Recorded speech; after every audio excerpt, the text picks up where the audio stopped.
नमस्कार। आज मैं आपके लिए जो टॉपिक लेके आई हूँ वो ऐसा टॉपिक है, अगर उस प्रॉब्लम से फीमेल सफ़र करती है तो वो डिप्रेशन, स्ट्रेस, एंजाइटी सबका कारण बन जाती है, क्योंकि गूंजती हुई बच्चे की किलकारियाँ हर माँ को अपने घर में चाहिए होती है और अगर वो ना सुनाई पड़े तो बहुत बेचैन हो जाता है। तो आज हम उसी टॉपिक यानी इनफर्टिलिटी के बारे में बात करेंगे। तो इस डायग्राम के द्वारा मैं आपको इस चीज़ों को समझाने चाहूँगी। ये हमारा फीमेल रिप्रोडक्टिव ट्रैक्ट है, एक बहुत रफ आइडिया आपको समझाने के लिए। हमारी फीमेल रिप्रोडक्टिव ट्रैक्ट में कुछ मेन ऑर्गन्स होते हैं। अंडाशय यानी कि ओवरीज, जहाँ पे अंडे बनते हैं।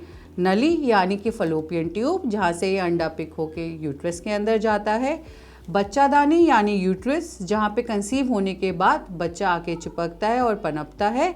और सर्विक्स यानी कि बच्चेदानी का मुंह। अगर ये सब की फंक्शनिंग अप्रोप्रिएट रहती है, सब अपना काम ठीक ढंग से करते हैं, तो कंसीव करने में ज़्यादातर कोई दिक्कत नहीं आती है। इसके साथ साथ इन सब की फंक्शनिंग के लिए बहुत इंपॉर्टेंट होता है, कुछ ब्रेन से हॉर्मोन्स निकलते हैं जो इनका नियमित रूप से रेगुलेशन करते हैं, जिनको हम जानते हैं थायराइड डिसऑर्डर्स के नाम से, प्रोलैक्टिन डिसऑर्डर्स के नाम से, या फिर कुछ ऐसे हॉर्मोन्स जो कि पूरे सिस्टम को रेगुलेट करते हैं। उनके कमी की वजह से ये सब प्रॉब्लम्स हमें फेस करनी पड़ सकती है। सबसे पहले हम जानेंगे कि अंडाशय यानी ओवरी में क्या प्रॉब्लम्स हो सकती हैं जिसकी वजह से प्रेगनेंसी नहीं होती है। आजकल के टाइम में आपने एक नाम सुना होगा PCOS, जिसको कई लोग PCOS या पॉलीसिस्टिक ओवेरियन सिंड्रोम के नाम से जानते हैं। ये कॉमन एक प्रमुख कारण है जिसमें अंडा नहीं बनता है यंग एज ग्रुप की फीमेल्स में, और जिसकी वजह से प्रेगनेंसी यानी बच्चा नहीं ठहर पाता है।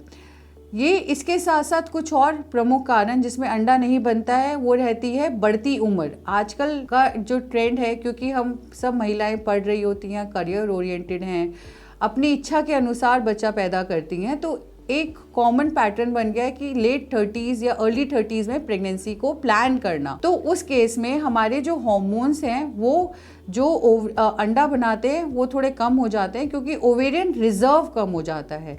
हर फीमेल अपने एक निर्धारित अंडों के साथ पैदा होती है जो बढ़ती उम्र के साथ कम होती जाती हैं।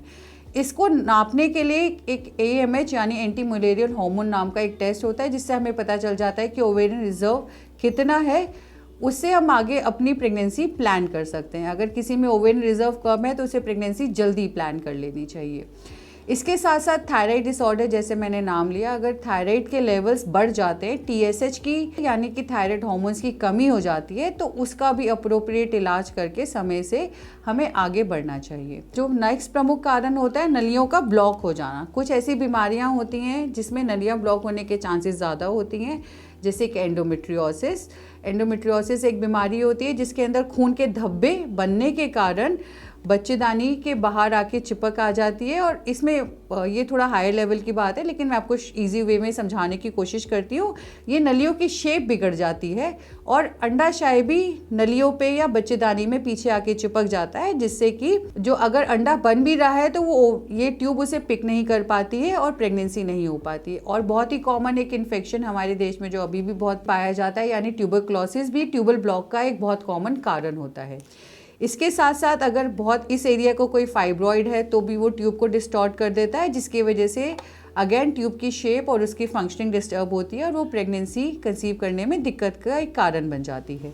नेक्स्ट इंपॉर्टेंट चीज़ होती है यूट्रस के अंदर उसकी फंक्शनिंग और उसकी शेप ठीक होना।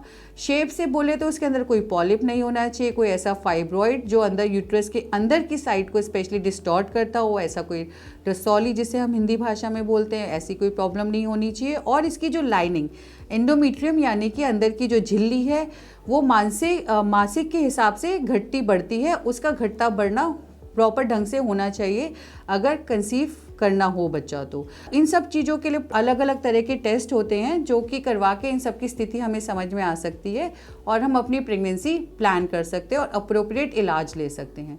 तो अगर आपको ऐसा लग रहा है कि आपको डाउट हो रहा है कि कहीं मैं इनफर्टाइल नहीं हो रही हूँ, तो आप तुरंत अपने डॉक्टर से जाके अपनी जांच कराएं।